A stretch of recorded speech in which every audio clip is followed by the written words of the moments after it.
Mi mbrëma dashur miq, po bëjmë jo plerimin e grurit, por në fakt po bëjmë riplerimin e grurit. Pra faza e parë është faza e plerimit të grurit, e cila bëhet fund shkurti dhe fillim marsi, dhe faza e dytë është fund marsi dhe fillim prilli.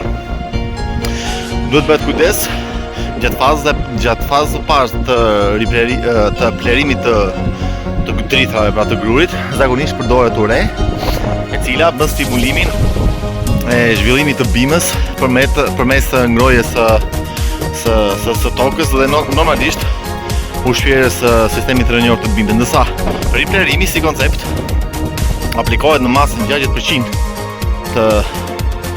të fazës së parë të plerimit, domethënë në rast se në fazën e parë të plerimit kemi përdorur 15 kg për 2 nymë ose 150 kg ure për 2 nymë, në fazën e dytë që është riplerimi do përdorim 60% të kësaj mase, që i bie 60% e 150-ës, 61, 65, 30, 90 që i bie 90 kg për hektar ose 9 kg për 2 nymë.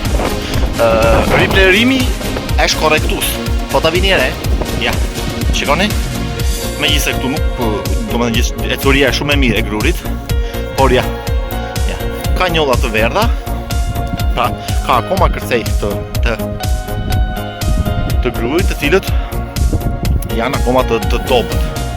Dhe normalisht këtu konsiston edhe faza e dytë e riplerimit të grurit. Edhe i faza e tretë, zakonisht këta aplikon të vetëm gjatë xhenverit, në ditët sotme zakonisht fermerët aplikojnë 2 faza të plerimit dhe të riplerimit të grurit. Hajde Nadia e mbarë. Fácil.